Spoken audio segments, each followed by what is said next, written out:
Bismillahirrahmanirrahim. Waltakum minkum ummatun yad'una ilal khairi wa ya'muruna bil ma'rufi wa yanhauna 'anil munkar. Assalamualaikum warahmatullahi wabarakatuh. Alhamdulillah wassalatu wassalamu ala rasulillah ma ba'd. Allah berfirman, wajahidu bi amwalikum wa anfusikum. Berjuanglah kalian, berjihadlah kalian melalui hartamu dan dirimu. Hampir semua ayat-ayat berjuangan dan pengorbanan itu dimulai dengan bi amwalikum, harta kalian, harta kalian. Saya mengajak secara praktis dan kami sudah buktikan. Rp1.000 itu bisa luar biasa dahsyat. Bisa beli mobil, bisa buat kuburan, ya, bisa membangun masjid. Uang 1.000. Mari kita satukan uang 1.000 kita. Nanti kami jemput di rekening ini, insya Allah bisa kita buat. Di rekening ini, insya Allah kita buat sebuah kekuatan umat dengan Rp1.000. Rp1.000 dahsyat. Saya mengajak, mari kita buktikan. Assalamualaikum warahmatullahi wabarakatuh. Ketika kita bersyahadat asyhadu anna Muhammadar Rasulullah, maka 4 minimal yang harus ada pada diri kita. Pertama, harus tasdik fima akhbarahu, membenarkan apa yang diberitakan Rasul.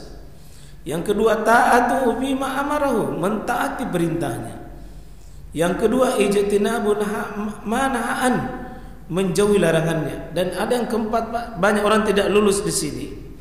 Allah ta'budallah illa bima syara'a bih.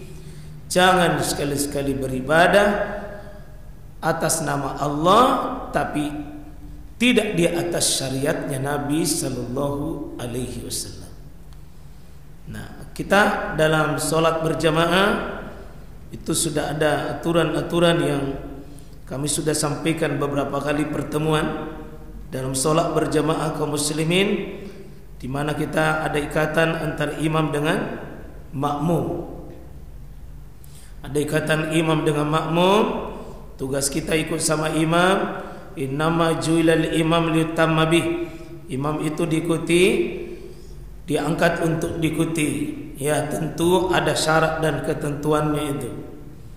Syarat dan ketentuan ketika kita dalam sholat berjamaah. Kalau kita baca hadis yang cukup panjang yang terkenal dengan hadis, ya, hadisul musii'us shalah, hadis tentang panjang tentang orang yang jelek salatnya. Ketika Nabi sallallahu alaihi wasallam itu mau salat, dia melihat kharaja ila Rasulullah sallallahu alaihi wasallam, Nabi SAW itu keluar, ya, ilal masjid, kepada masjid. Kemudian di fi jawfil masjid, di sudut masjid itu ada seorang yang di situ salat tapi orang itu jelek menurut Nabi sallallahu alaihi wasallam cara salatnya. Summa ja'ila Nabi sallallahu alaihi wasallam fasallam, dia Nabi kepada datang pada Nabi orang itu, kemudian dia memberi salam pada Nabi, dan Nabi menjawab salamnya dan mengatakan irji fasalli fa innaka lam tusalli. Kata Nabi, kau ulangi salatmu. Raja'a shalla kama yusalli, dia ulangi salatnya sebagaimana salat yang dilakukan tadi. Summa ja'ilan Nabi, datang lagi sama Nabi. Lalu Nabi tetap mengucapkan kata yang sama, irji fasalli fa innaka lam tusalli. Kau ulangi salatmu karena anda belum salat. Salasa marat, Pak, 3 kali dia ulangi begitu.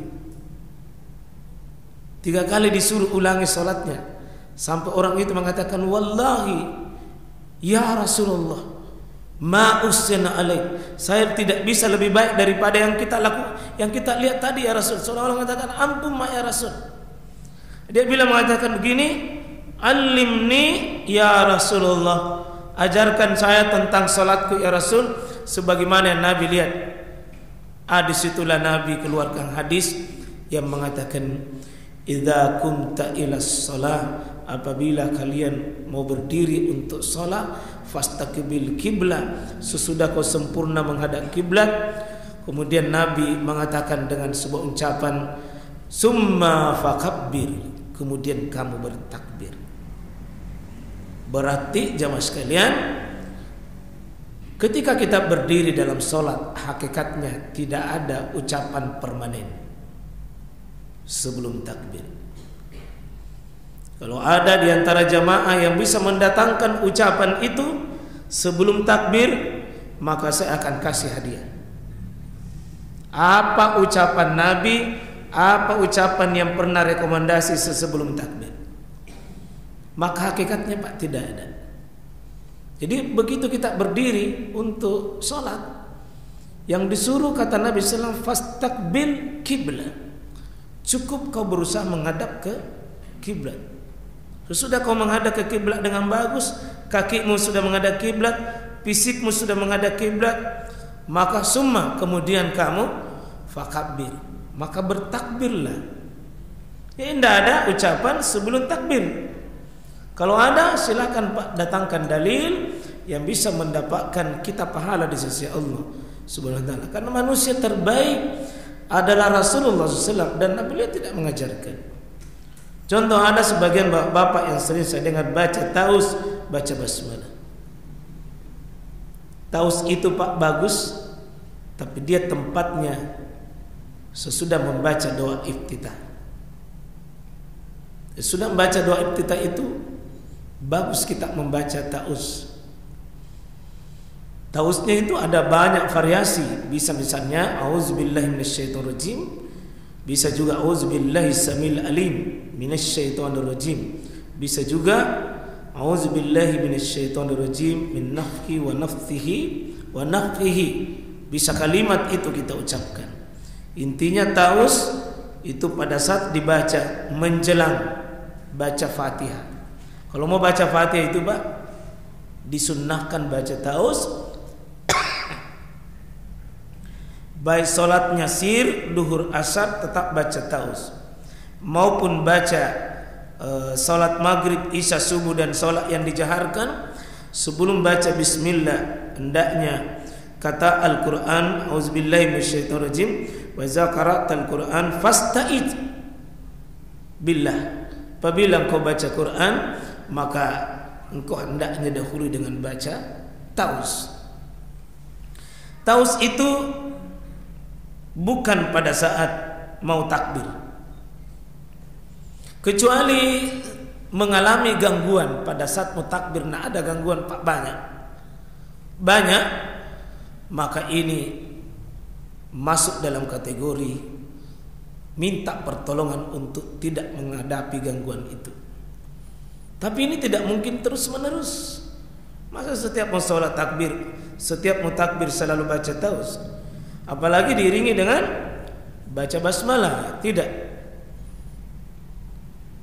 Termasuk yang sering saya dengar ada yang mengucapkan ilahi anta maksudi wa ridhaka mardubi.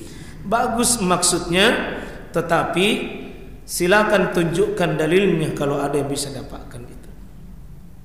Karena agama ini Pak adalah mengikut kepada manusia terbaik, meniru manusia termulia, belajar kepada orang yang sudah dijamin jalan hidupnya benar, yakni Rasulullah sallallahu alaihi wasallam sebagai uswah kita, qudwah kita. Beliau adalah guru kita. Tidak mungkin Nabi meninggalkan sesuatu itu kebaikan.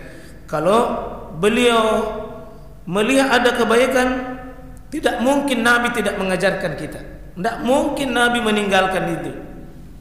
Kata para sahabat, ma sabaquna fil khair.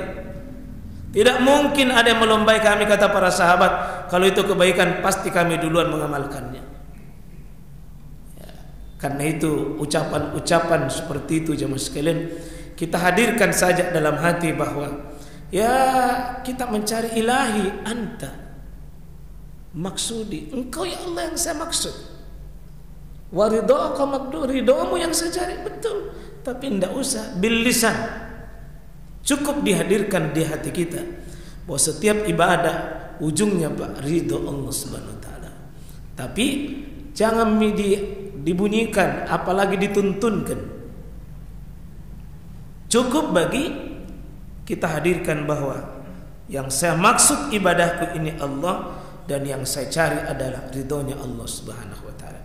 Kenapa? Oleh karena seandainya itu baik dan seandainya itu mulia, Pak, pasti Rasulullah tuntunkan buat kita. Nah, karena itu insyaallah di dalam hal-hal perkara saya selalu ingatkan kaum muslimin, hati-hati penyakit kebiasaan yang tidak bisa dihentikan.